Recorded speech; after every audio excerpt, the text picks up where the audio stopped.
Welcome to Lacrosse Classified, your go-to source for all things NLL and box lacrosse. We will bring you the biggest names and best storylines in the world every single week. So settle down and listen up. It's time for Lax Class.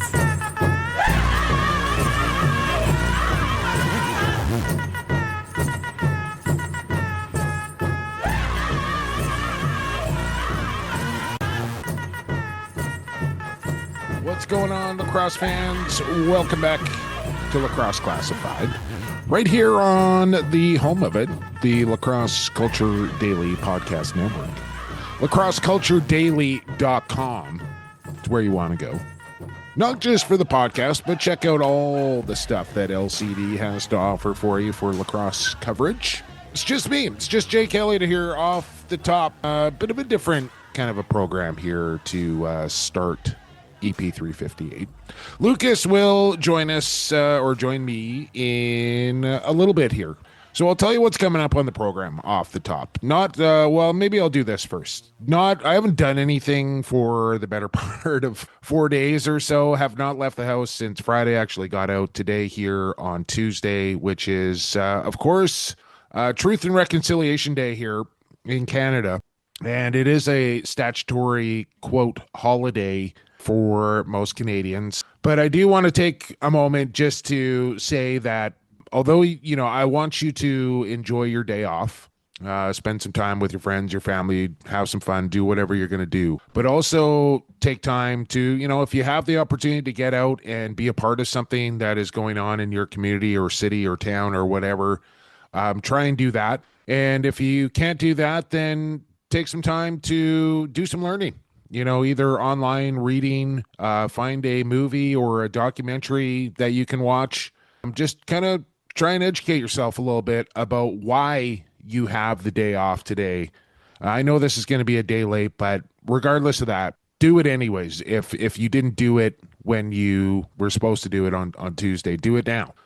Just take some time to learn and educate yourself about the genocide, the atrocities, the history of our country, the Indigenous people and what they have gone through and continue to go through, where many territories and reservations still have yet to have clean drinking water. Long way to go in that regard. Like I said, take some time, enjoy your day, but take some time to educate yourself on why you have the day off here on September the 30th, Truth and Reconciliation Day. Excuse me, I'm probably going to clear my throat a lot here today. I've been, like I said, been battling some sickness here since probably Friday afternoon, and just kind of starting to come through it. But the throat, the voice, the chest is a little off kilter here, so forgive me if I'm constantly clearing my throat here today. Like I said, no Lucas off the top, but still a loaded program, and he'll join me in quarter number 2, where we will talk to the new head coach and general manager of the Ottawa Black Bears as we'll continue our season previews. Danny Mac, Handsome Dan, will join us in quarter number 2 to talk some Ottawa Black Bears. And then in quarter number 3, we go to Oshawa. I figured, why not? Ottawa, Oshawa. I might as well get used to that, as we will talk to the man in charge of the Oshawa Firewolves. And the professor, Glenn Clark, will join us in quarter number 3. We will have a Lax Class lock of the week. I have no idea what that lock will be. I'll wait for Largy to get online here, and we'll slap something together. Came close. I didn't cash it last week. We'll try and do better this week in quarter number 4. We will, what else are we going to do here? Quarter number 1, I'm not sure I got a goalie of the week this week either, as there's just not a lot of lacrosse going on. I suppose, maybe I will come up with a goalie of the week. Stay tuned for that here in quarter number 1. And of course, we're going to have the big focus. And the reason that I'm hopping on here solo is because our good friend of the show, friend of mine, the owner and general manager of the Toronto Rock, Jamie Dawick, is going to join us here momentarily for the big focus this week. And I think JD just wanted to have a one-on-one with yours truly and kind of get some things off his chest. Now, listen, Jamie called me a couple of days ago. He was quite excited and fired up, and I don't mean in a positive way. Like, I think he was probably I don't know if he had just kind of finished up negotiations or saw the latest proposal or what was going on, but Jamie was quite hot under the collar and said he wants to come on the podcast to share some thoughts. And he, more importantly, said, I want to come on your podcast because I know if I come on there, every player is going to listen to it, and I want every player to hear it.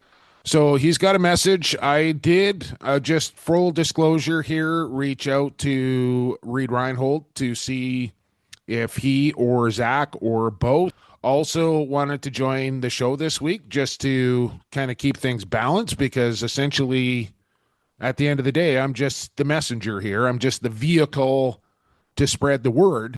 And I wanted to give that opportunity to the Players Association to be a part of this week's show as well. I haven't heard back from Reed. Hopefully I will. And if I do, hopefully they want to come on, and we'll get that and make that happen next week.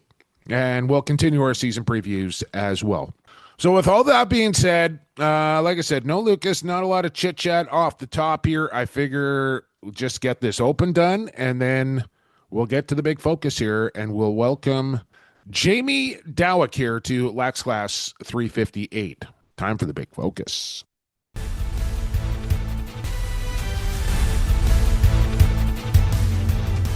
Big focus. Big focus. Focus. Other than a big focus. Focus. Big focus. Big focus.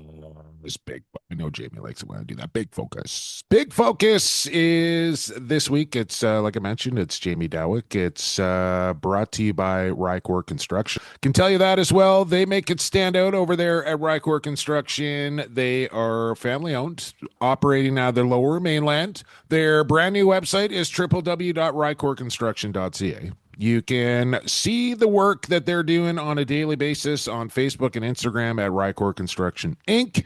And then if you need some renovations done yourself, whether it be interior, exterior, backyard, you name it, full home renos, they do it all, and they got tons of experience. They'll give you an exceptional client experience. It's a lot of experience. That's what they do. They make it stand out over there at Rycor Construction. For the big focus this week, Jamie Dawick. Everybody knows who Jamie Dawick is. I don't need to reintroduce him, but I'll just welcome him onto the podcast. Jamie, I know you were spending a little time down there in Florida, so I got to check in on the golf game right off the top. How's the swing this this last little bit here? It's been an up and down time, but Florida was great. I was just down there for a couple of weeks. Swing was great. Game was great. Came back here. Yeah, a little bit this and that. We had actually Toronto Rock Terry Sanderson Memorial Golf Tournament, first one ever won yesterday at Glen Abbey Golf Club. I'm sure there'll be some stuff to come on social, soon. It was an awesome day. Who won? My boys from Florida took it down. They put together a bit of a power team there, and we were second. All right. Nobody remembers second. A lot. Yeah. No, well, we will.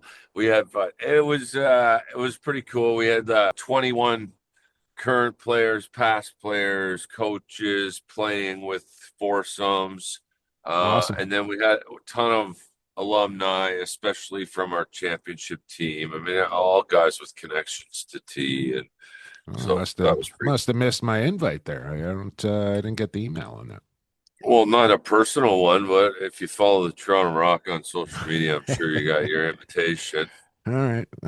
Well, I was happy to see your boy Bo Nix and the Broncos get it done last night on Monday Night Football. They haven't been great this year, that's for sure. Well, I mean, they were not good great yesterday. Yeah, they were. I mean, they beat a shitty team in Cincinnati, but they got the job done. Absolutely. Okay, speaking of not great, you rang me up a couple of days ago. You were pretty hot under the collar, I would say, and said you wanted to come on the show and just kind of air some stuff out. So, as I always like to do, I'll just kind of, say, tell me first and foremost what's on your mind, because listen, the last week here on the show, John Arlotta, who I believe is part of the labor relations group, came on the program, and we had a little talk about the Swarm, but also said that there was kind of good agreement, I believe was his quote, on a lot of things. But then I think it's you tell me, but it sounds like we're kind of at the point where I think a lot of things have been agreed on, but now the numbers are not quite working, and there needs to be some middle ground here on a number of things. So part of me is a little bit trepidatious here, Jamie. I will say, like, I'm a little bit worried that you're going to come on here and rock the boat that's kind of coming into shore a little bit. And I said off the top of the show that I have invited Reed and Zach to come on. They have not responded yet. Hopefully they do that next week, because I want to make sure I got the balance here. And I am just kind of the messenger, the vehicle to man, provide honestly, you an opportunity. Yeah. Listen, man, it's just, you got to remember anything, I'm one guy. I'm one team. I'm one vote. I am one guy that's going to give it to you straight. I'm one guy that's been in that room for a lot longer than a lot of people. I've been in that room for 15 years. The stuff I hear these days, I heard 15 years ago. They heard it 10 years before me, all about the future and when this money starts coming in and this and that. I mean, there's just so many misconceptions. And I got players calling me from other teams constantly asking me for updates. Well, the reality is, like, we're like a week away from, in my opinion, and I haven't been on a call since the whole Albany debacle, but I see emails. I know what's going back and forth between the union and the owners. I mean, it's a misconception. No one really knows what's going on. And when you look at some hard facts, like, let me ask you a question. Would you be surprised if I told you I played $750,000 a year US in league fees just to run the league? That would surprise me, but I would believe you. Well, is that just you? My team. So, like, this is the problem that everyone's got to understand with lacrosse. And I've done this for 15 years. I've put more money into the game of lacrosse in the last 15 years in the box game, I believe, than anyone, to grow the game and to make this big time. And I'm ready to do that. And yet we're fighting over little things with the players when I truly believe 90% of the players don't have any clue what's going on and don't the truth, factual, and don't realize they're maybe a week or two away from losing the season.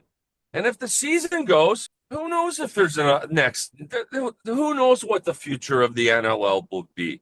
It's absolutely, like, our businesses right now are in hold. Like, it's getting to the point where, and like I said, this is me speaking, but I'm getting to the point where it's like, I'm almost done because I can't run my business. Listen, it's pretty simple, okay? Like, it doesn't take any rocket scientist. But first of all, we're not the primary employer. This is a part-time job to these guys. These guys all have, or some of them have full-time jobs. So they treat us as we are their second job. So that to them, while we're operating businesses here, trying to grow this thing. So, I mean, it's mind-blowing to me. All I hear from players, the ones that are calling me, is I just want to play. It's like, well, don't talk to me. You got to talk to the powers that be on your side. But I'm telling you, man, I'm super, super. Hey, listen, I've been saying it for a long time, and I hope I'm wrong. And I, like I said, I haven't been on these calls, but I see all the stuff, man, and it's just my biggest fear is stuff's going to get canceled, and most of the players are going to be like, "Are you kidding me?" Like, they don't even know this. And I don't know if they think we're lying. I don't know if they think people are bluffing. I don't know what they think. I don't deal with them personally. I would say the working relationship, from my opinion, the outside looking in, it's tougher to deal with. That's just me talking, though. I Maybe I don't know. shouldn't I'm not say even that. talking I about. know that's not factual. Like, and listen, Reed Reinhold, I consider him a good friend of mine. I really do. It's just, listen, man, people got to understand, like, outside of the lacrosse world, no one cares about lacrosse. And we're trying to get them to care about it. But, it hasn't happened in my 15 years. It's not imminent. The number of lacrosse fans isn't anywhere near significant enough to drive any sort of TV revenue. There's no money there. So there's no significant income. And yet we're running a coast to coast 2-country league.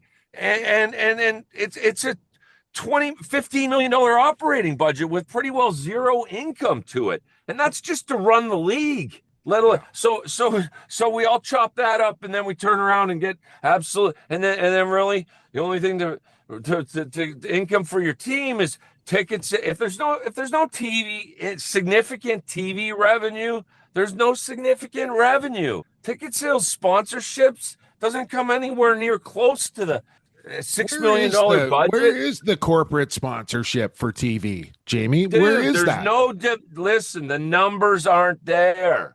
Like, while we're all lacrosse people and we live and sleep and breathe it and whatever, they're not there yet. And until they're there, there's no money that comes with it. You can't, like, that's what people don't, like, no one understands. The numbers are insignificant. 20,000. Okay. The 50,000, 70,000. These aren't while they might be big numbers to the people in the lacrosse communities, we think those are big numbers. The Minto did more. It's just insignificant. You need to be doing hundreds of thousands of viewers. And there aren't hundreds and thousands of viewers. Like, listen, our league, don't get me wrong, man. I want to play more than ever. But, like, I'm also ready to go to Florida in a week for 6 months. Like, our league, Toronto at Buffalo in Banditland, which we're not doing this year, and that's a whole other story. I would say that sporting event is as good of a sporting event in the world, and I'd put it up against that as far as an entertainment value.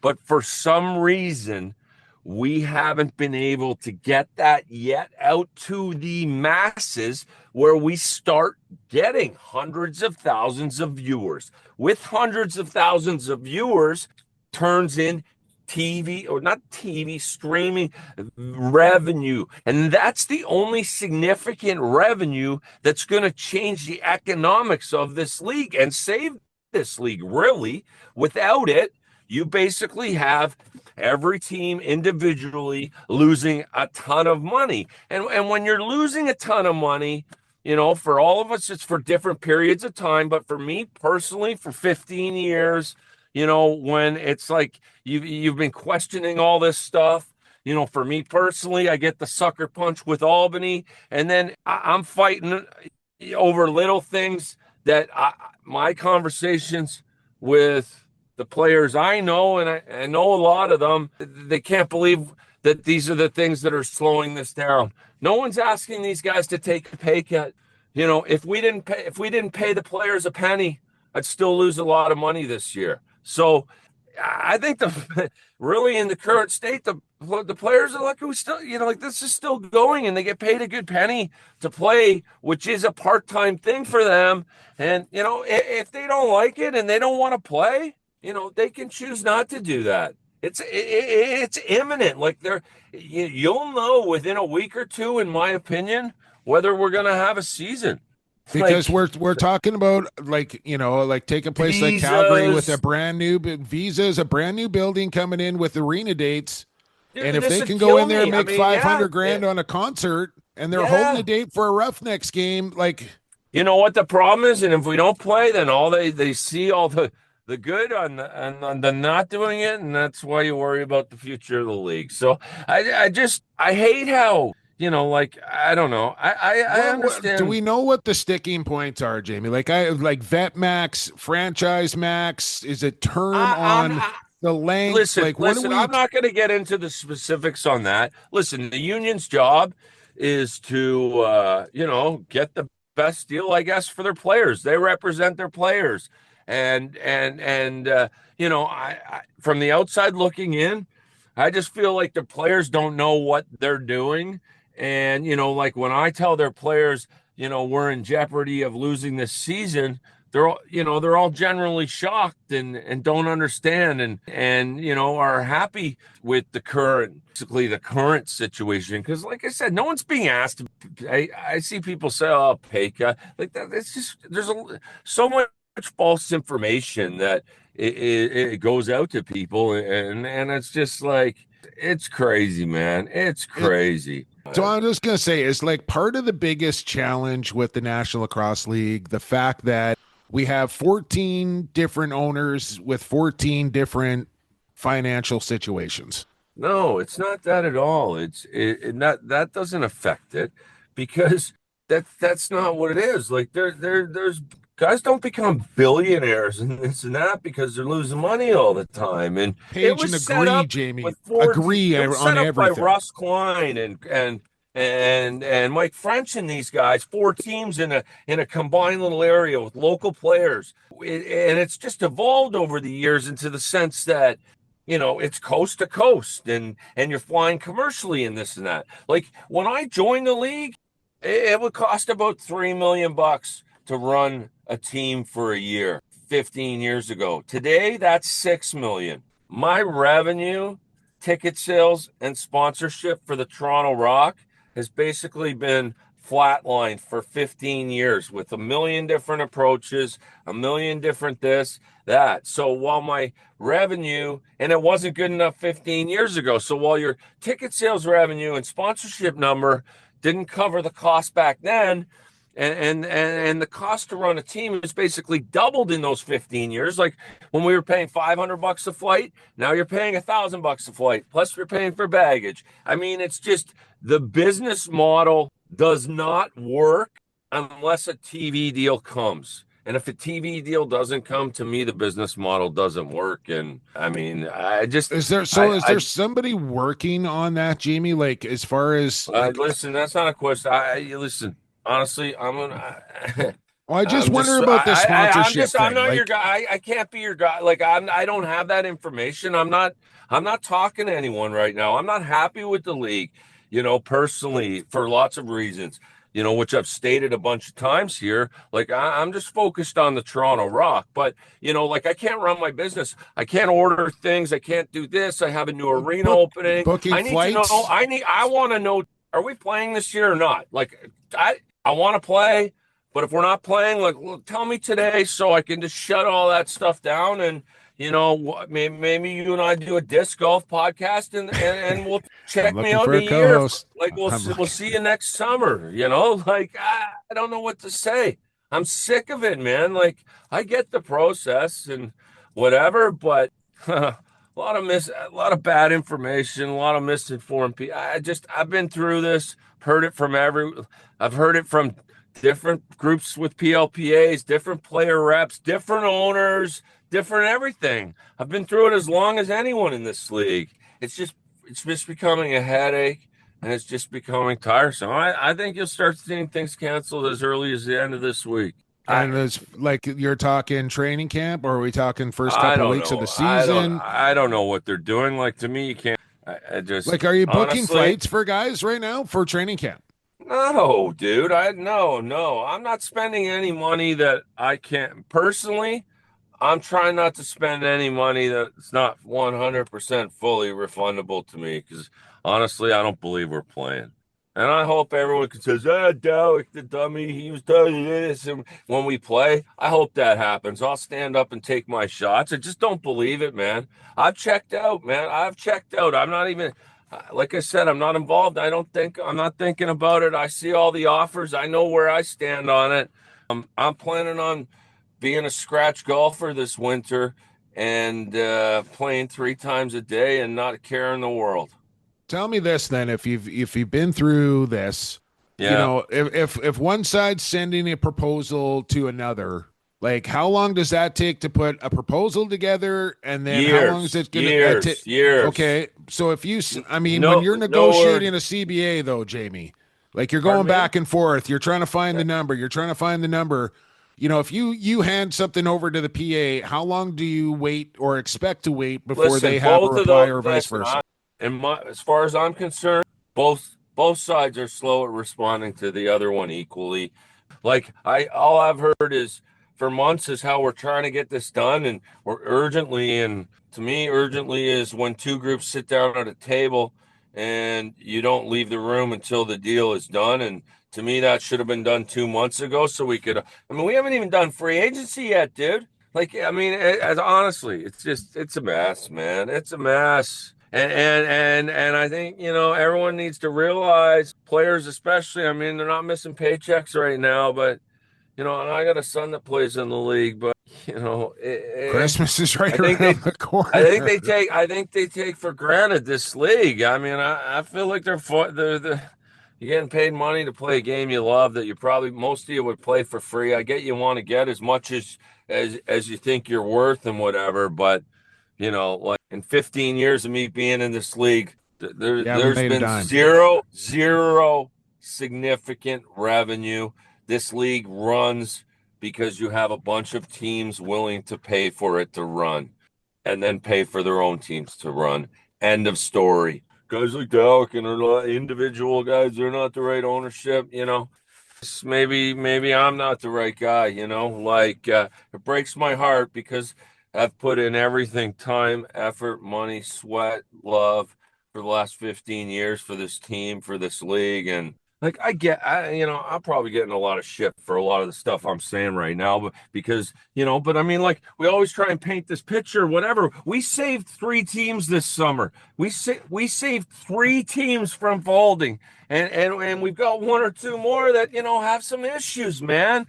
Like, I don't know. I don't know if you feel my frustration, but like to me, it's like this is what we're doing, and we're fighting over these little things because these guys want to be able to say, I guess, that they got the best deal possible, and we got a little more money here. It's not gonna happen. Like, I mean, not with me, anyways. I just like don't like the direction. I'm just done. I'm frustrated, man. Give me your, I mean, if you want to stand up on the soapbox here and give a state of the union here to, you know, the players that may be listening to this podcast on, finish this thing off here, man. Like I don't know how listen, you want to. I just think that they need to get information.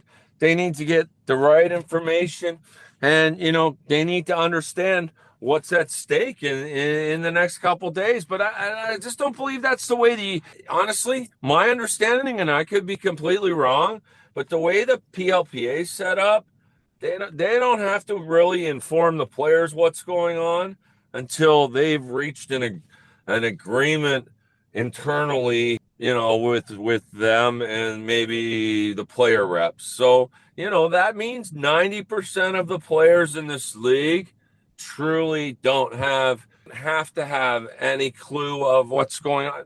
You'd be shocked, man. I ask a lot of people. There's a lot of people, prominent players in this league, maybe even on my own team, you know, that as late as, you know, a couple weeks, a month ago, you ask them a question, they really, you know, have absolutely no clue what's going on and don't realize, like, I mean, honestly, at Jumbo, it's concerning, man. Like, well, I got a new Jamie, arena I opening. mean, it's like, my livelihood, man. Like this is what I visas, do dude, for a living.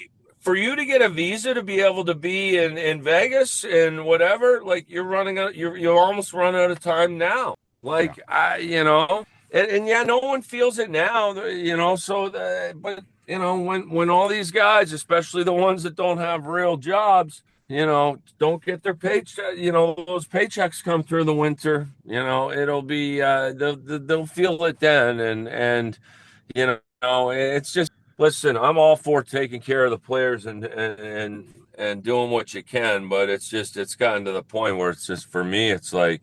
Yeah, I get it. I don't think you're not taken care of, in my opinion.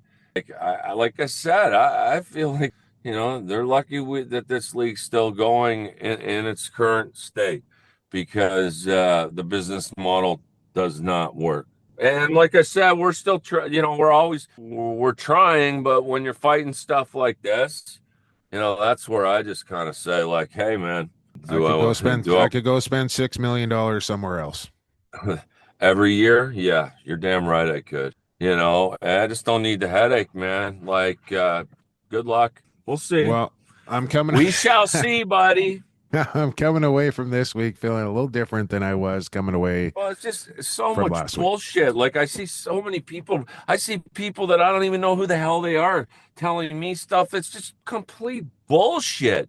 Especially guys, people that report. I tell you, lacrosse, man, can't summer ball report everything. Can't get out of its own way, man. It's like we act like we're the best thing in the world. Like, it's just making things up, whatever. It's just man, this game. I don't know, because the game is great. I mean, it is great, and it's kind of funny. It's I think it's better than it's ever been. True. It is, man. It's such a great game, but it hasn't caught on in a significant enough way in the world to make it, no matter how great it is, it just hasn't caught on in a significant enough way in the real world. Let me to ask make you it this, financially viable. Jamie, Yeah. I haven't been able to kind of get this out to you the way I've wanted to get out, but like, as far as the TV contract goes or corporate sponsorship, like I just have a hard time thinking to myself that a guy like you or Terry Pagula or a Stan Kroenke or Okay, hold on a second. With all due respect, Terry Pagula and Stan Kroenke, those guys have nothing to do with the NLL. They own their teams, thankfully, but they have absolutely I nothing. get that. You're going to say leverage their relationships? That doesn't. First of all, that would never happen for any of them. For me, like, I can't just go to someone and say, it's tough for me to go to someone and say, do you want to sponsor, like, use my personal relationships with people and say, will you sponsor The Rock for 50 grand or 100 grand? Honestly, no matter how good of a friend they are to me, when I can't show them, same thing like the bigger picture TV, when they want to see the numbers. And when I say, well, we're averaging about 9,000 to 10,000 fans a game in arena, and then that, it's like, yeah, you know what? I love you, Jamie, but it ain't worth it. Like, people aren't it's not a charity. It's a business. And the business has got out of control. It's not there. I mean, it's just not.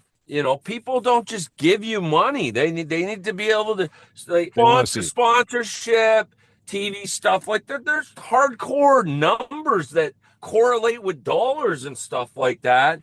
And we're not even making a line in the sand. Like, we're not even getting on the meter yet.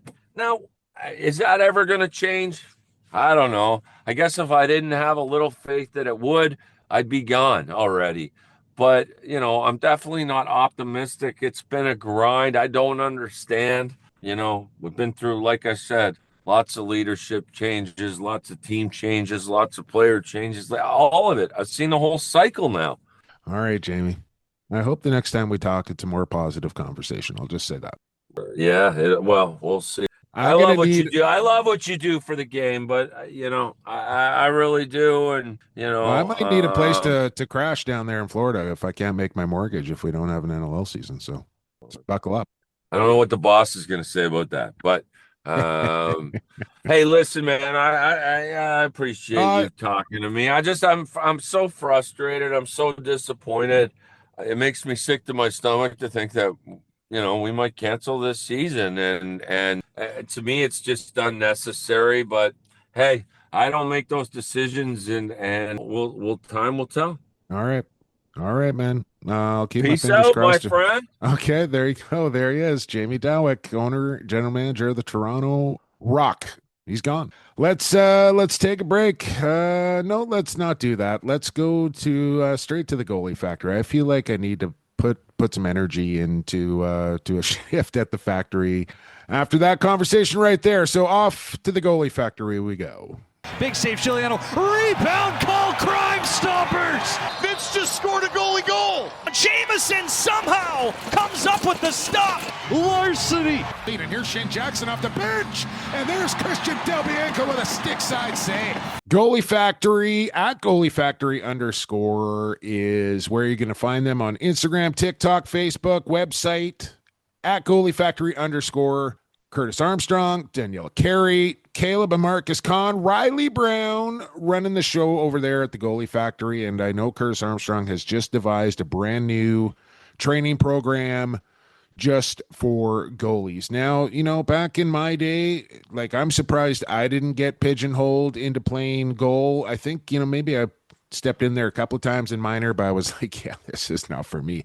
But a lot of times it was just kind of the most unathletic kid would get thrown in goal, and that's how they became a goal. That's not the case anymore. You look at this this crop of new goaltenders coming up, and they are some of the most athletic players on the floor. Just look at the greatest of all time in Matt Vince, maybe the most fit man in the National Lacrosse League as well. So now Curtis and the rest of the coaches there have devised a program to get you ready in the offseason to be at your peak performance come the season. So check them out at Goalie Factory _ and hit the sign up tab there in their bio. This week's Goalie Factory Goalie of the Week, I think I'm going to give it to both. Why not?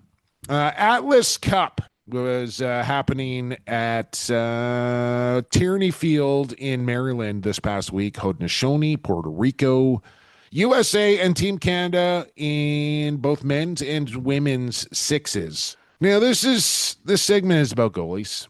So I'm just going to give it to both Dylan Ward and Brett Dobson of Team Canada, who prevailed for the men once again, crowned champions of the Atlas Cup. So welcome to the factory to Dill and Dauber. But sixes. Not that I want to get off on a tangent here, but I got some thoughts here on sixes. And maybe when we talk to Sean Williams of the Las Vegas Desert Dogs, who was also the head coach of Team Canada women's team, maybe I can ask him a little bit about sixes. But I have a hard time with watching this, and I may get myself in some hot water here. I understand all the reasons that they have devised this particular discipline of the sport, but man, out of all the different types of lacrosse, this might be my least favorite for a multitude of reasons. I'm probably not going to go into them right now, but I mean, just the fact that we're handing out yellow and red cards in the sport of lacrosse, where you can get a card or a penalty for like a body check. Like, it's not supposed.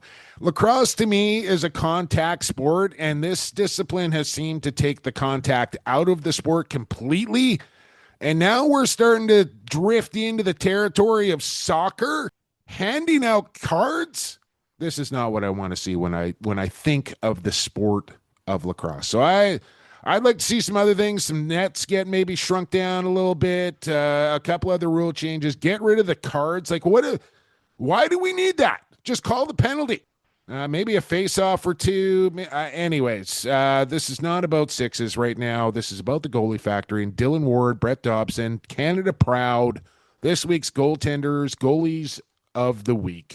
And now I'm getting fired up. So let's take a break and let's move into quarter number 2. We will talk to the head coach and general manager, brand new in both roles. He was with Colorado last year, of course, and captain of the Roughnecks and the Riptide through his playing days, NLL champion. He was on the Salmon Bellies bench for the Mann Cup as well. Dan MacRae joins us next. Stay classified. This is NLL Hall of Famer Paul Gate. You're listening to Lacrosse Classified, your go-to source for all things NLL and box lacrosse. Welcome back to Lax Class. We're into quarter number 2, and Lucas last week recorded and then got to the end of the program, remembered that I forgot to mention Edge Dynamics, so I had to go back after editing and re-record a little something, drop that in there. Didn't forget this week. our good friends over there at Edge Dynamics. EdgeDynamics.ca, sharpen your brand on a global level. Every brand has its own distinct story and potential, and their mission is to help you unlock that potential by crafting marketing strategies that resonate with your target audience and drive measurable results. Pride themselves on the ability to merge creativity and data-driven insights, creating campaigns that are not only visually compelling, but strategically sound. Edge Dynamics Digital for their social media. Speaking of strategically sound, how about that segue right there? It's the head coach and general manager of the Ottawa Black Bears. Also spent some time with the new Westminster Salmon Bellies this summer. Sexy Dan MacRae, Basement Dan, Mega Bed Dan. I got them all, Dan MacRae. Welcome back to Lax Class. How's it going? Good, man. Good. I like the first one you had there. I was like, is he Yeah. talking about me? Strategic? Didn't All right, Curtis let's go. Dixon used to call you that? I thought that was maybe way back in your early Calgary days. I heard that one. Yeah, that one might be slipping away here slowly but Still surely. applies.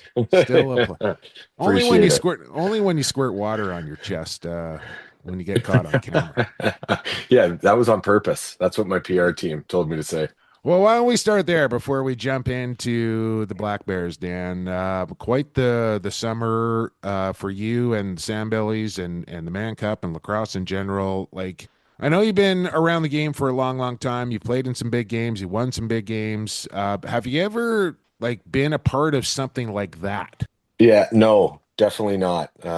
Just from being able to get sort of immersed in that community was really cool. As a player, my time in the WLA was predominantly just spent on the island. When you came over to the mainland, quick game and try to get out of Dodge quickly after. So it was cool to be on the mainland and get that whole culture, but to really see that New West community really support the team throughout the entire playoffs, but especially the Man Cup. And just to live at Jason Bishop's house, ride around with him, to and from games.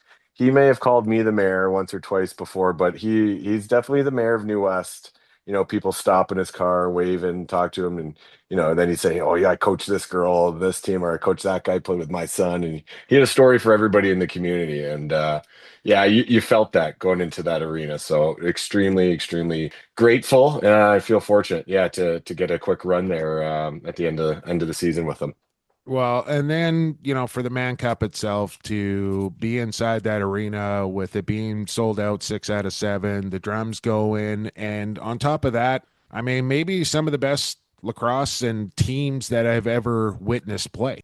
Yeah, I definitely felt like I just had the best seat in the house there for sure. And getting to just to coach those guys, even though you feel like there's not a lot of coaching at that sort of level with those guys. It's more or less just helping them prepare. Putting some clips out, talking through some sets, and just trying to help provide some direction. It was extremely cool, man. It was full credit and congratulations to the Six Nations Chiefs there.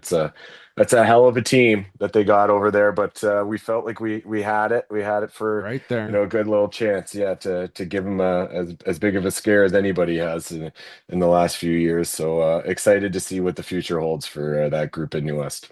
You've coached a lot of games in your career so far, Dan, and you're going to get a couple more as a head coach. But with the Bellies, was it a bit interesting, or I'm not going to say the word odd, but definitely a new experience instead of hearing, rock or, upbeat music and having the organs going? Yeah, the organ threw me off. I think the first Man Cup game, I was like, it sounded like there's some dust blowing out of it in the first key there. But yeah, I felt like he just went back in history there, man. But that's what it's like stepping into that arena, like just the air you're smelling and the vibe you're feeling is really cool. There's I got to play out there like a novice with my minor league team, the Oakville Hawks. Our coach Rob McDougall brought us out there.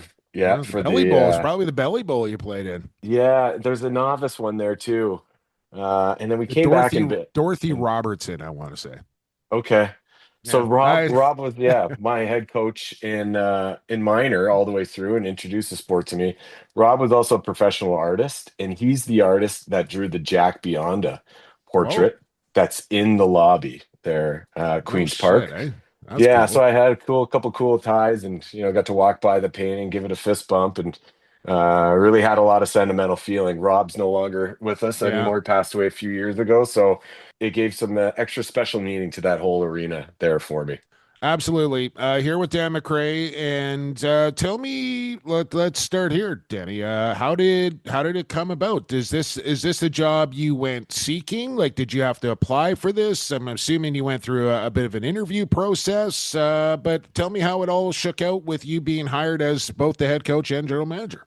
Yeah, I to seek it. It's not like there's these jobs are posted on on monster.ca by any means. So you can't really go seeking it. But no, phone rang one day, and Eric Baker from GF Sports, GF Capital, gave me a shout and just told me, what his plans were, with the team, and looking Just to to make be a change. candid here, Danny, sorry to Yeah. stop you, but GF Sports were the or are the entity that own the Riptide as well. So somebody that I'm assuming you were familiar with prior to this phone call.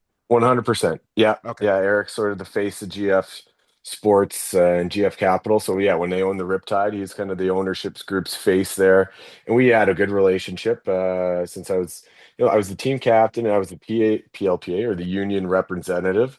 So we had a lot of interactions as I was a player on the team. And he made a coaching change, with the Riptide while I was there. And then, they even brought the opportunity to me with Colorado, when I was finishing my playing career and seeing if that was something I'd be interested in. So we've had a great relationship. So he reached out to me for sure to start this sort of process. I guess is how your question of how it started, and then yeah, I had a couple interviews along the way with the GF Capital team, GF Sports team. That definitely took some time, I would say, because of maybe the state of the league, I would assume, with a couple of the rumors were circulating about what some of the franchises were doing.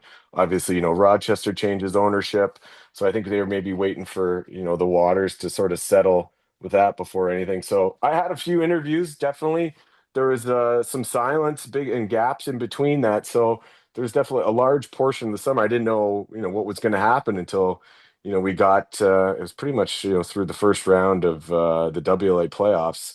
Then the phone calls frequencies started picking up a little bit more from then, and it started feeling a lot more real after that stage.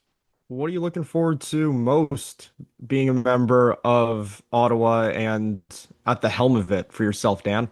I don't think it's any secret. Like my passion is coaching. That's kind of what I've always wanted to do. I've told this story to some people before. I don't know ever on a podcast, but in my senior year at RIT, like I wrote my senior paper on becoming a professional coach in whatever capacity that was. But that's sort of something I've always wanted to do.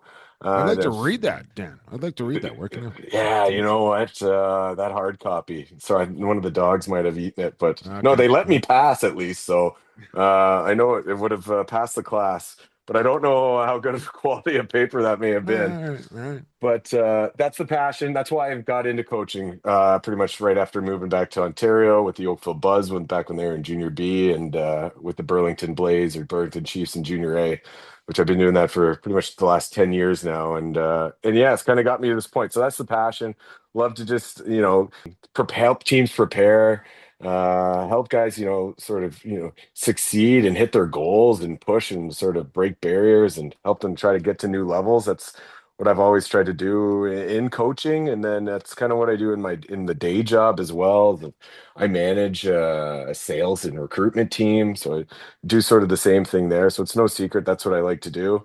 Yeah, the opportunity was tied with some of the general management duties here with Ottawa. It's a team that I know well. It's a roster I know well, as I played with a large majority of these guys, and guys that maybe I didn't play with on this roster. Some of I played against them, and some of them I coached in junior with, like the likes of Callum Jones was our captain in Burlington for my first 3 years with the junior A team there. So quite familiar with some of the guys, familiar, with the ownership group there, and then getting to surround myself now with some support staff and the rest of the training or the coaching staff. That's just going to help push this team to the next level. Yeah, maybe we'll talk about your coaching staff here momentarily, Dan. But I find that a very interesting dynamic that I didn't really think about. That you are super familiar with like you're going to now be coaching guys that you played with, and I don't know how many other coaches in the league really kind of have that or could say that. So I think that's a really interesting dynamic. And you being a rookie GM in the National Lacrosse League, I'm assuming you're going to lean on some people in certain situations, but I mean, you got to be like, how do you guard against, maybe not guard against, but like when you're maybe entertaining a trade with a guy like Derek Keenan or something, a guy that has been around this league and has swindled a GM or two in his time. Like, you got to approach that kind of like trepidatiously, I would say. Like, you got to, that's not an easy kind of thing to walk into. Yeah, for sure. There's definitely some help around me. Even just being able to talk with Eric Baker and the ownership group there is great. But having a guy like Brian Beazle on the staff who's been involved with the league forever, and he was involved with Calgary my entire 9 years there. So we got some great back and forth. But I hired Ken Gillies as my assistant GM. Ken was the general manager of the Burlington team that hired me as the head coach. Ken he's been the president of organizations, and then he's also, he's been or he's retired now, but he was with the RBC, Royal Bank of Canada, for 34 years and reported into the CFO. So he's used to managing some pretty big books and handling some good negotiations. So I definitely don't just take everything on, just by myself and say like I'll figure it out. I got a lot of great support staff around me. With that being said, you still need to be the guy taking the calls. So I lean on maybe a little bit of my business background, 10 years in B2B sales is, negotiating and, trying to structure, multi-million dollar contracts and deals there. You try to help, lean on some of the experience you gain from that. But yeah, it's never the same when you're just talking about, names and draft picks. For Yeah. sure, when you're walking in, especially with guys with the tenure and track record, like you said, Derek Keenan. So you try to take those calls at times when you're prepared for them. I will say, it's not like we're coming in here and just looking to offload a bunch of draft picks.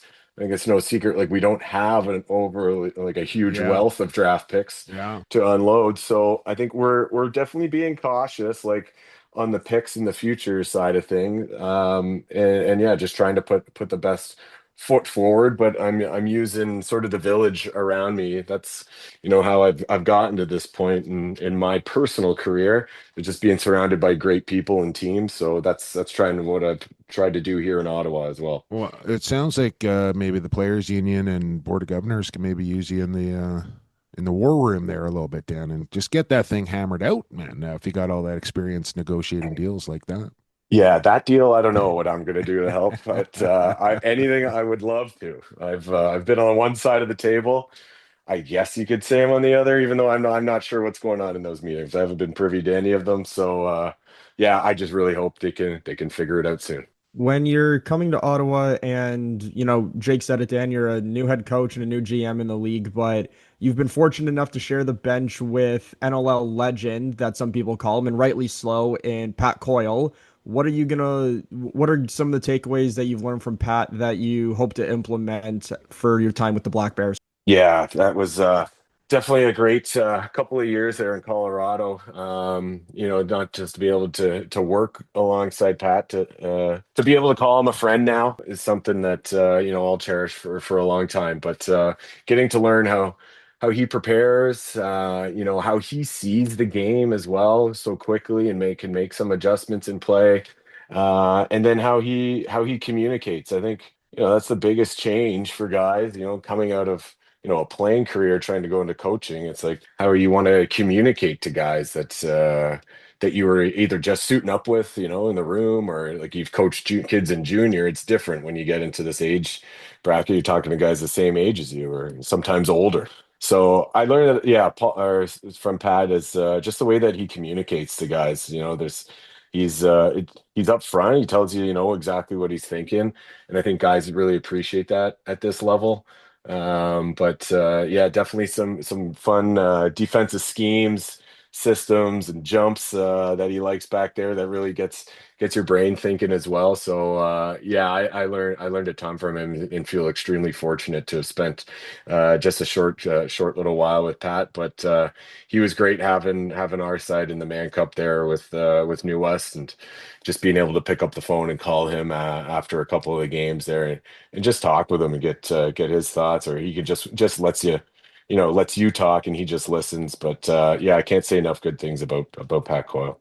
Yeah, when I saw his name on the roster there, I was like, oh, it's packing up here on the belly bench for the Man Cup. Like that would have been a sight to see. It would never happen. But with the proverbial cupboard, Dan, being rather empty as far as the draft picks go, and you guys being, I believe, one of 3 active teams yet to make the postseason here, have they given you an indication of, like you said, you want to be patient, not giving away any pick? Like the cupboards are pretty bare. Like Rich didn't leave a whole lot in the cut. Like he made some moves to make the team competitive, I will say that, but have they given you a grace period? Because like I find anyways, you look across the league, you got to assemble your team through the draft if you want to be successful. You want to be a championship team, and there's going to be some pain involved with that.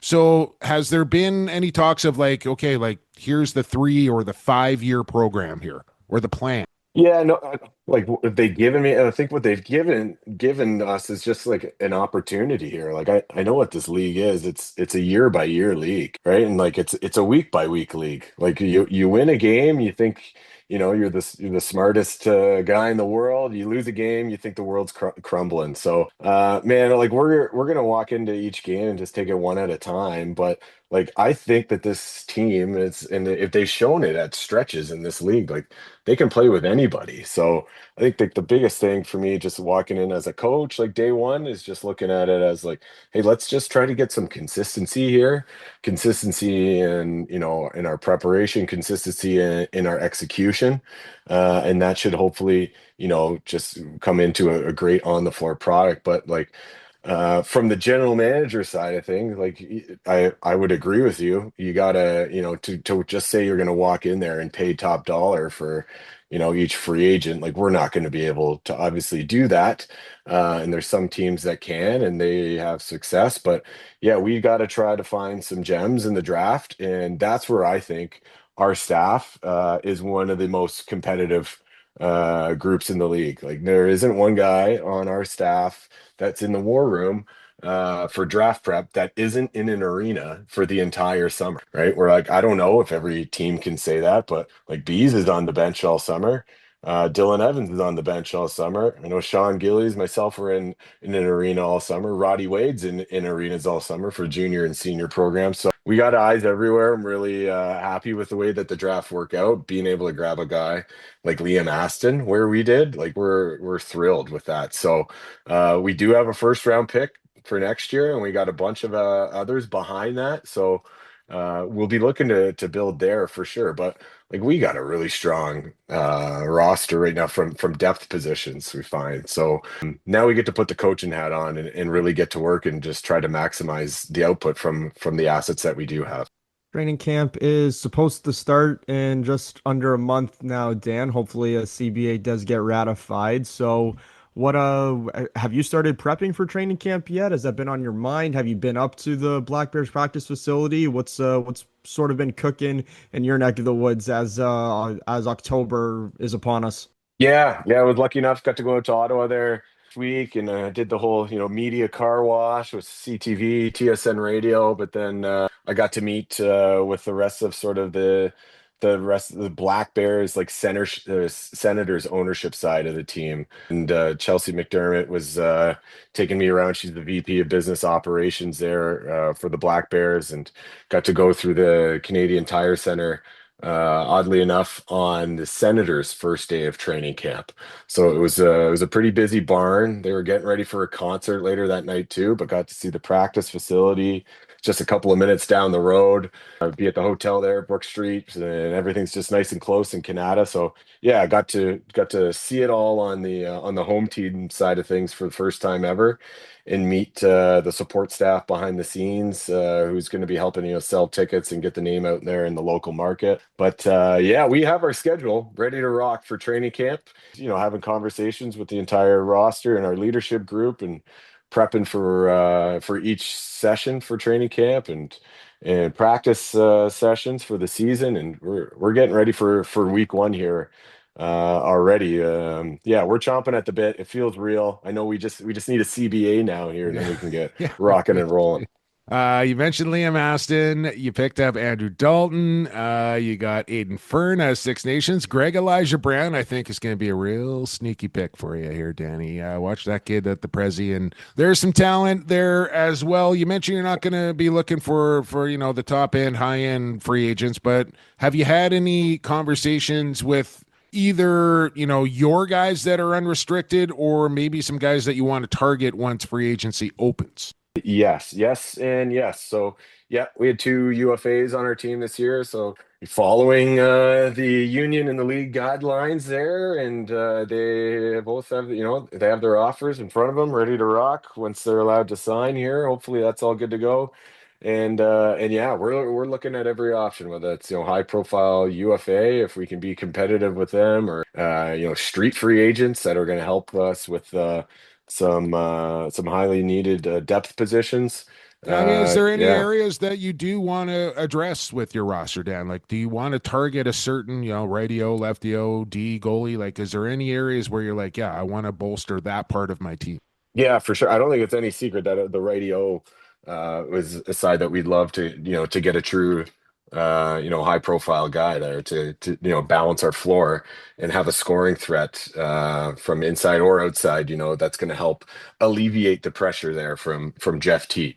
I've been on the other side of the floor or bench that helps to, that has to prepare against this offense, and it's no secret. Everyone's like, well, limit 51 and let the rest of them, try to beat us. So that's what we know everybody's walking in with. So that's what we gotta, try to get better. So you've seen the one move that we made to try to get some better depth all around there from moving on Clark.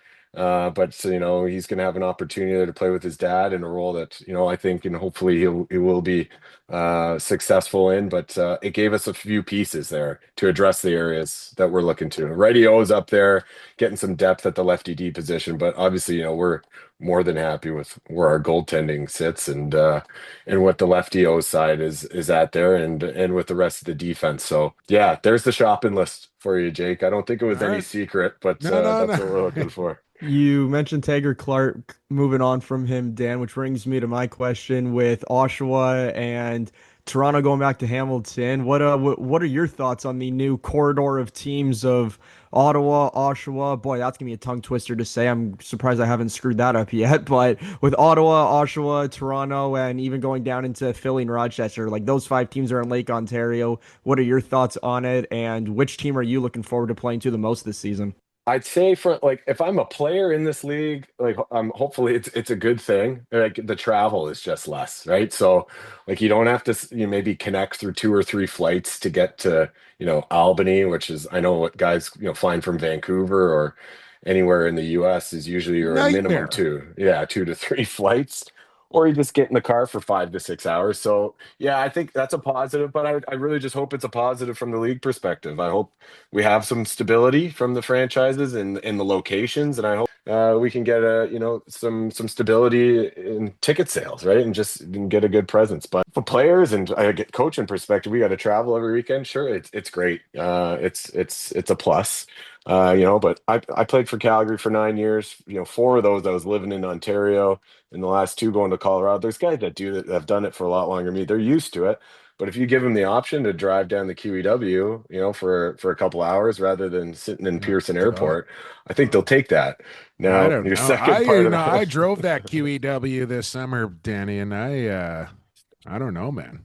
You got to get off the wallet, Jake. You got to hit the 407. That's a nice paid one there that our provincial government sold to somebody else. But yeah. yeah, no, it's good. I mean, my house is 12 minutes to the Hamilton Arena, the formerly Cops Coliseum. I don't know what the new name is now. So I can tell you that, yeah, my family and the neighbors on the street are looking forward to that one where they can come and heckle their neighbor and let out some steam.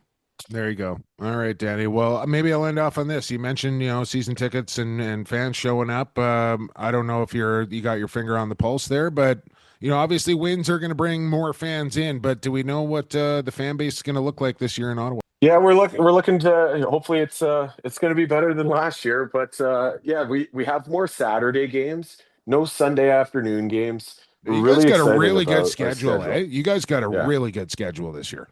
Yeah, really happy with that. It's not like we have just like 4 back-to-back home games in a row in a month, which I know it's hard to build momentum from a sales aspect for those. But we get to start, week 1 at home, and our bye weeks are really balanced. So I couldn't be happier with the schedule. I know I've met with the sales team there last week. Like I said, they're super excited about it. I've even taken some meetings with them for some of our corporate sponsors. They're excited for the year. We're trying to get out in the grassroots here as well. We're hopefully going to have, our open free agent tryout here in the upcoming weekend. That might be that might be dependent on the CBA as well. But we're trying to get out there in the grassroots. There's a ton of great, local talent and local programs in that Ottawa area. It's a growing hotbed for lacrosse. So we're looking to tap into that and continue to help grow the local fan base. Yeah, Jay Fox, baby, he'll give it to you straight. For sure. Yeah. All right. He'll be there. Right. I know he will. All right, Danny. Great job as always. Look forward to seeing you and the Black Bears roll out here in a couple of months. Thanks for doing this. Thanks, guys. Appreciate the support. Appreciate the time. All right. 10-2. Get home safe. Thanks. Bye. There he is, Dan MacRae. Now the man in charge there in the capital city. And I think, with the relationship that he had prior with the Riptide and GF and all the rest of it, I think it's a natural fit. The progression here, a couple years in Colorado, get your feet wet, see how it all works. And, he's been coaching for a long, long time as well. I'm not worried about the coaching thing at all, but being a rookie GM in the National Lacrosse League, sounds like he's got a nice supporting cast around him to kind of insulate and guide him through the early part of his career. But I think it's going to be a long one in Ottawa for Dan MacRae. This guy's been in charge for a long, long time. All going back all the way to New England, then to Albany, and now to Oshawa. It's Glenn Clark of the Firewolves, and he joins us next here on the Lacrosse Culture Daily Podcast Network. Associated Labels and Packaging, a fun family company that offers premium quality labels and packaging with unparalleled service. With 40 years of experience, an extensive product catalog, and an ever-growing fleet of equipment, Associated Labels and Packaging is the perfect fit to take your labels and packaging to the next level. This is Keegan Ball from the Vancouver Warriors. You're listening to Lax Class, your go-to source for all things NLL and box lacrosse. Halftime is over. Quarter 3 is now underway, and it is brought to you by Associated Labels and Packaging. As you just heard right there, AssociatedLP.com is where you want to go if you need a label or you need a package. They have a huge catalog. Their technology is always on the cutting edge. They keep the environment in mind with each and every product that they make, and they got tons of experience. So if you need a label, you need a package, AssociatedLP.com. I always mention this, the proprietor, Sean Ashworth, big San Francisco 49ers fan. The 1 week I lay it down on the Niners and the fucking Jacksonville Jaguars beat them. Like, I just cannot figure out. I know I'm probably not the only one, but my God, like, you think something is going to happen in the National Football League?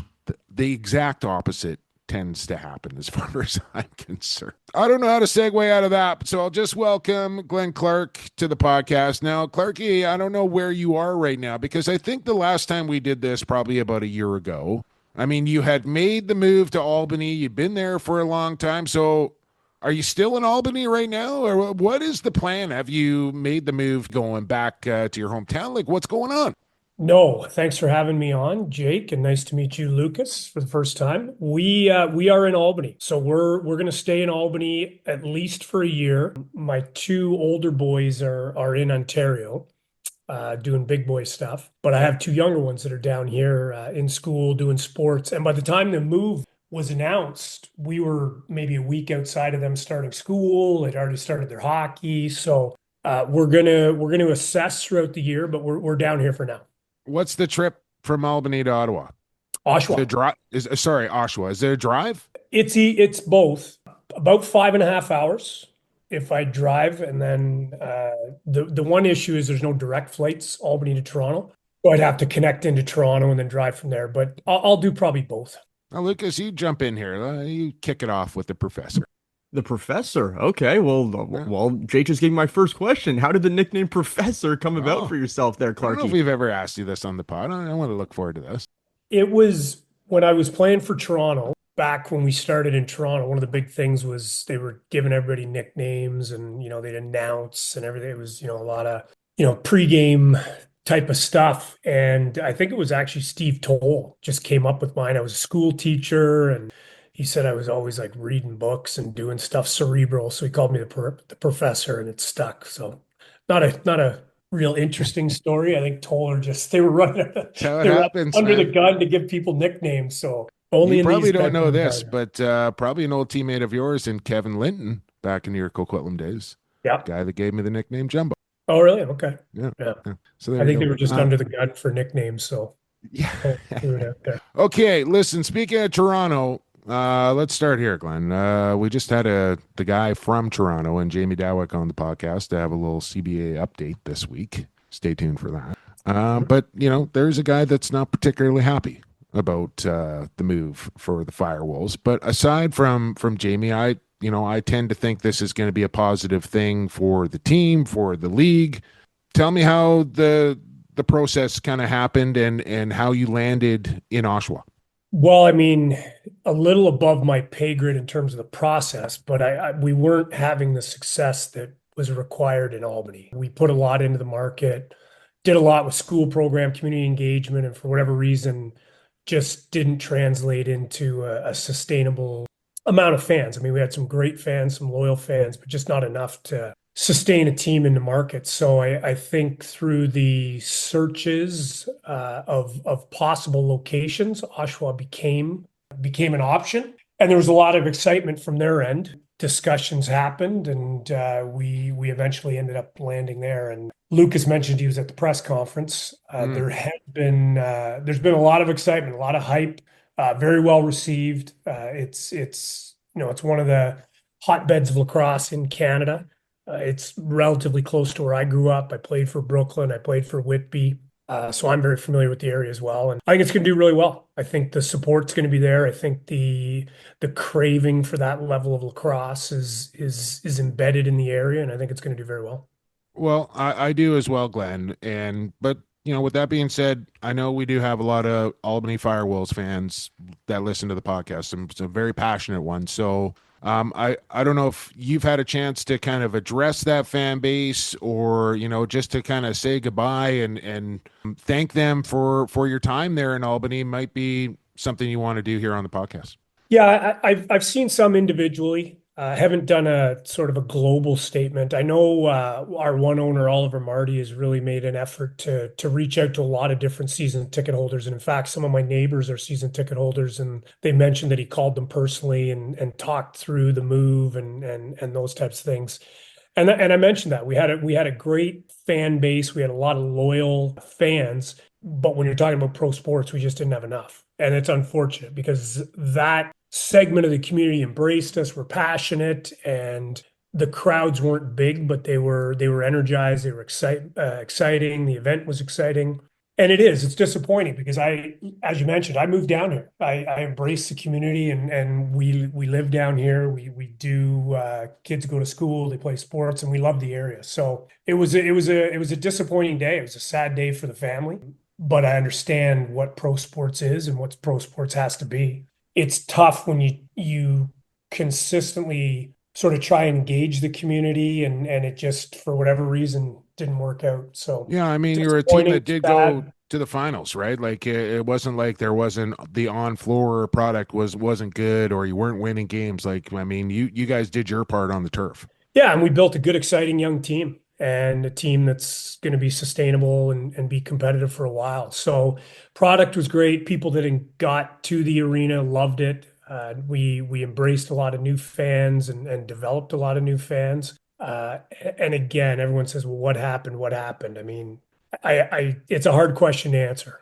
We didn't get enough fans on a consistent basis to make it sustainable, and that's ultimately what happened. And when that happens in pro sports, these are the things you see. But it wasn't for a lack of effort on the ownership and the management side of the business. And yeah, I loved it, and we love our time here, and we're still here.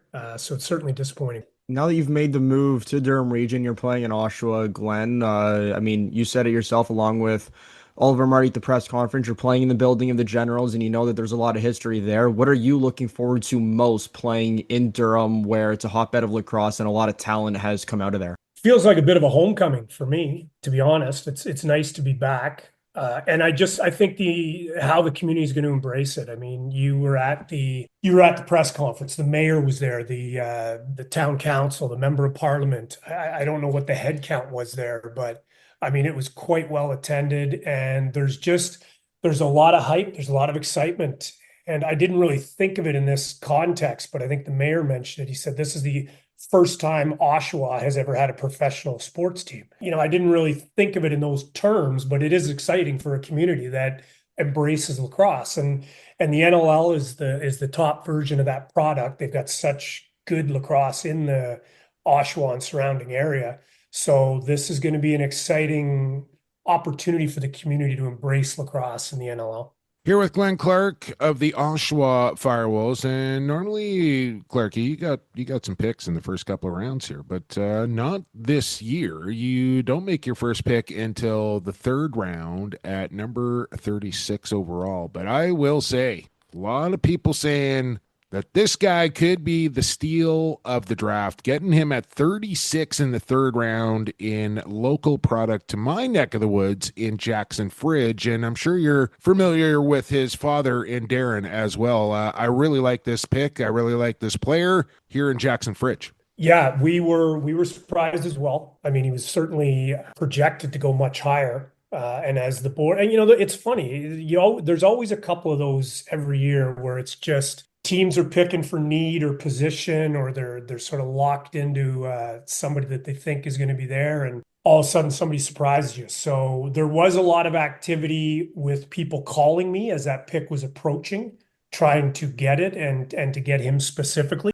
But we obviously thought, one, he wouldn't be available at that spot, and two, if he was going to be available there, we were going to keep it and use that selection for him. So our Western scout, Julian Kolb, has been talking about him for a long time. Julian coached him, raves about his IQ and his energy and his work rate and all those types of things. So, yeah, we think it's a really good pick at that spot, but also a really good pick for our group.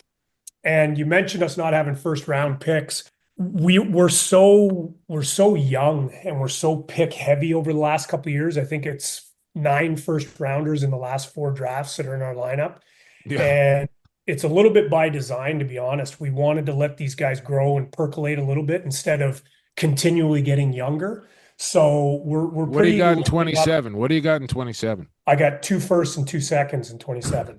Okay. So and I was just going to mention, we're pretty deep in 27 and 28, which again was purposeful. We thought 25, 26, we could kind of let our group develop a little bit and then be ready to capitalize on some first rounders. 27, 28 rolls around. That's why they call him the professor right there, Lucas, right there.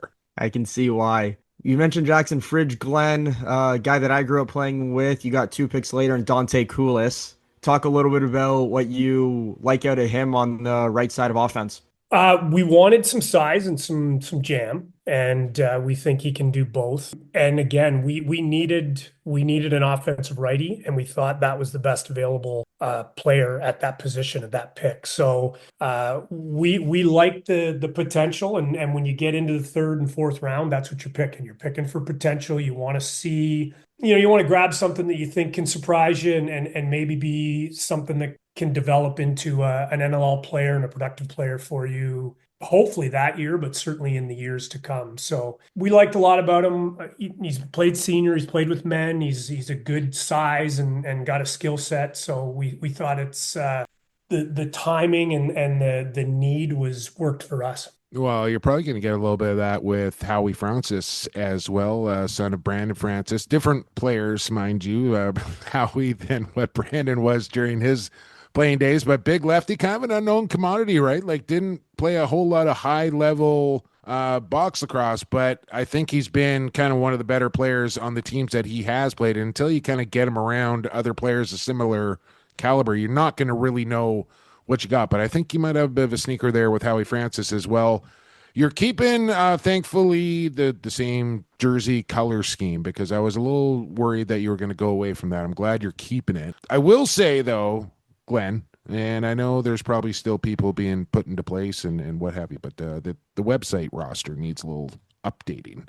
And I say that because you still have guys like Firth and Volkov on there, and you don't have your son, who you traded for in Taggart Clark, on that roster yet. But walk me through this deal here with Ottawa. You go out and get Tag, you lose a couple guys, but what was the thought process when you went and made that deal?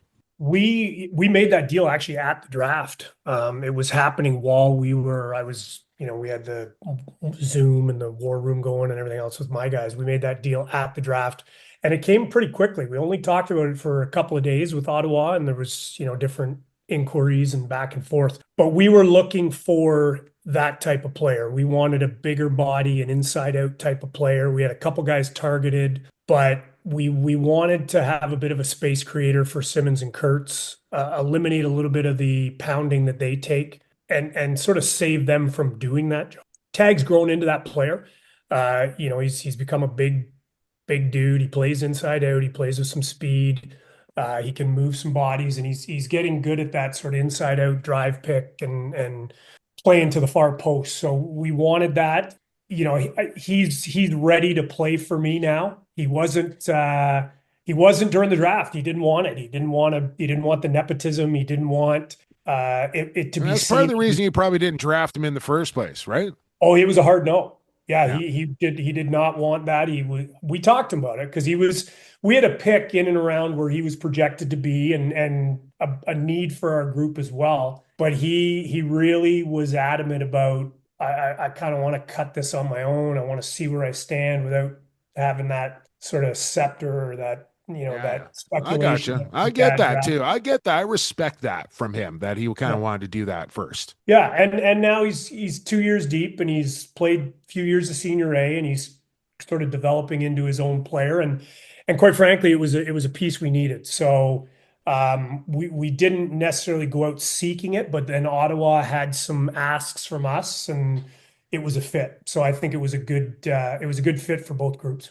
Now, who's coaching D and who's coaching O this year? Like, are they? I know you guys did the mid-season flip. Are we flipping back to start this era? What are we doing there? That's a good question, Jake, because you just took mine. I was going to jump in and ask that exact same question, so well done. Does he get a ding for that? Lucas got 3 last week. Lucas got 3 last week. Yeah, I'm putting that right in there for sure. We're gonna remain status quo. We're gonna stay with Gibby at the back end and Clem at the front end. It's funny because they sort of fell into the other roles just based on the timing of hiring. We needed an O guy. Gibby was available and was a candidate that we wanted, but he's more natural on the D end.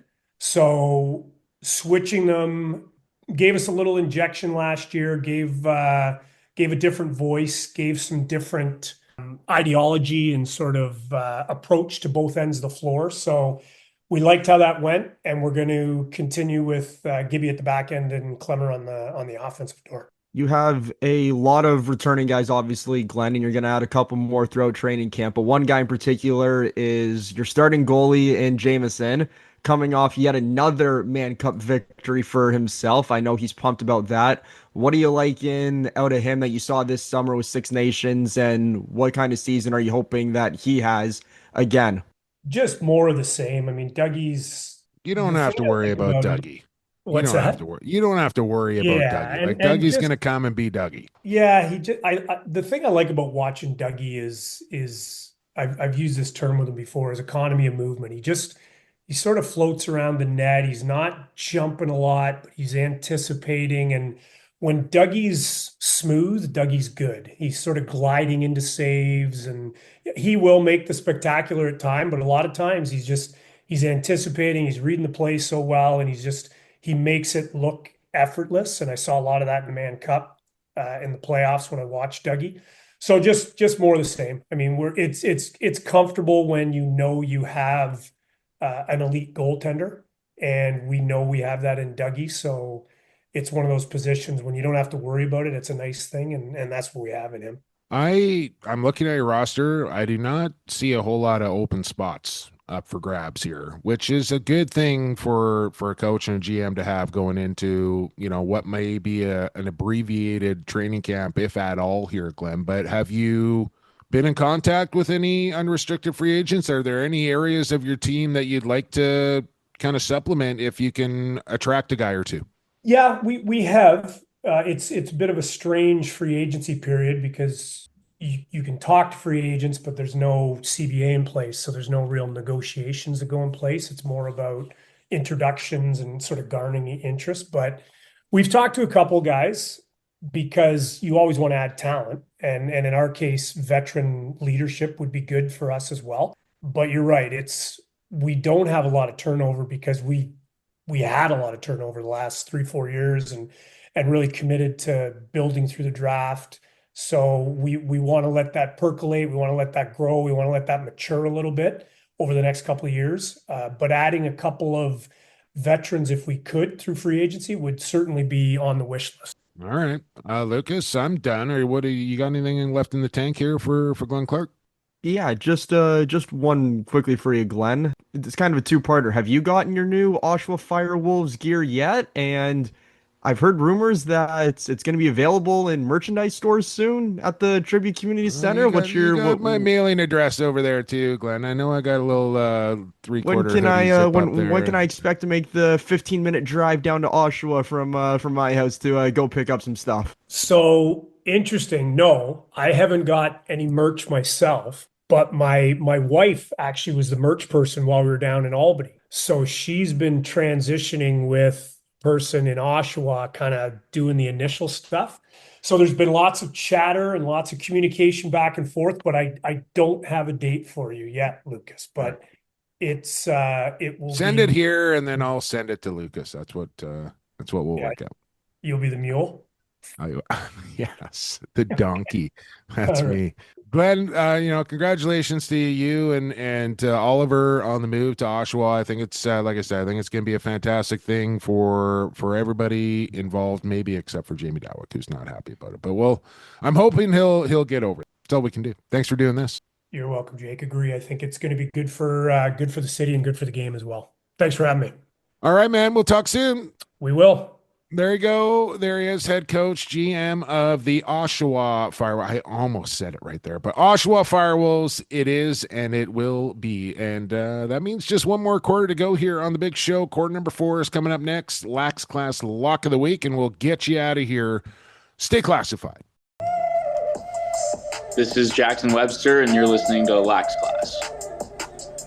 Fourth quarter of Lax Class. No more breaks here on the podcast, but still things to discuss here. As quarter 4, follow the podcast. Subscribe to the podcast, review the podcast, and share the podcast. That's what happens here in quarter number 4. I almost forgot. Do all that at Lax Class Podcast on X, Lacrosse Classified on Instagram. You can find us on Spotify, Google Play, Apple, wherever you find your podcast, you're going to find Lacrosse Classified. Hit the subscribe button, hit the 5-star review, jot down a couple of words, and then tell a friend to listen to Lax Class. I know we did get a bunch of new listeners from the Seneca Nation last week, Lucas, because we were talking about Caius John, who I thought might have been related to Ron John. They are not, even though Ron John does coach Caius. But my good buddy in referee Herbie John back there, I believe that is his nephew. So I'm glad they picked up on the podcast. And I said, I'm glad you liked it. And we were talking about Caius and all the rest of it. I said, I just hope that you stay classified and become a permanent classmate moving forward. They said they would. So we'll see. This will be the true test. Coming at the end of the show, did they listen again all the way to the end? Or we're talking about Caius John once again. But here in quarter number 4, we like to do the Lax Class Lock of the Week. So that's what we're going to do. Let's lock it in. Lock of the week. Hey, let's lock and load it. Woo! Yeah! I am going to be a very rich dude. Ooh, that's a big lock, all right. Ooh, that's a big lock, all right. So last week, we had the Dolphins in the under, and we had the Broncos in the over. Well, both the Dolphins and the Broncos both covered the spread, so we got that. But then the over and the under flipped. It was under in Denver, over in Miami. But I thought to myself, hey, this is the NFL. I can do whatever I want here. We had the parlay locked in. I said, I really like Miami and Denver in this situation here. So I did hedge my bets, Lucas. It wasn't the exclusive parlay courtesy of Coolbet for Lax Class Lock of the Week, but I did lock in Miami in the over and Denver in the under. Cha-ching! So Coolbet account is nicely juiced up here for this week. Now, we're going to stay away from the National Football League, but we are going to do some football anyways. Canadian style this week. CFL football. 3 games on the docket beginning October the 3rd. So that is, I want to say, Friday. Red Blacks are hosting the Rough Riders, and we like Saskatchewan this spot. First in the West, if I'm not mistaken. Rough Riders -3.5, coming in at -115. Oh, the big matchup here. The Boatmen and the Ticats from Toronto. And let's just go Argos on the money line. Money line. +100 at home for the Argos. So I'll take that. Thank you very much. And then you got the Lions and the Stampeders. Vernon Adams making his return to BC Place to take on the Lions. Nathan Rourke and the gang. They got the total set here at 55. We're going to drop this down to 53 and then absolutely sledgehammer the over. So this should come in probably around about +650, +700 maybe if the friends at Coolbet are nice, feeling good. And nice little 3-legger here. Riders on the point spread. Argos on the money line. Over in BC and Calgary. That is your Lax Class Lock of the Week, CFL style this week, Lucas. How can you not love it when Hamilton and Toronto go at each other from the 6th this coming weekend? Oh, that's going to be fun on a Saturday afternoon. Argos are in need of a win, so for us taking them on the money line is good. They desperately need a victory or else their playoff hopes are in jeopardy. But that Saturday nighter, Vernon Adams returning to BC Place. Whoo! I'm going to be looking forward to that as I get off of the lacrosse field for myself. But by the time that game comes around, I'm going to be just ending my refereeing day. So going to be a nice way to start up my Saturday night. Well, I'm going to be editing tonight, watching a bunch of playoff baseball as well. Congratulations to you and your beloved Blue Jays, Lucas, who I have won the American League East. The Red Sox and Yankees are playing game 1 tonight, so I'm looking forward to that. But it's a great time of year for sports all around, including lacrosse. But that is going to do it for Lacrosse Classified this week. Thank you to Jamie Dawick, to Glenn Clark, to Dan MacRae for coming on the show, our sponsors, Associated Labels and Packaging. I was really trying to get through that without coughing. Didn't happen. Rycor Construction, Edge Dynamics, Goalie Factory, and of course, Coolbet Canada. Bonus code Lax Class. Get free money. Coolbet.com. That's going to do it. For Lucas Arger, I've been Jake Elliott for the fastest game on 2 feet and for the creator. Stay safe, stay healthy, and stay classified.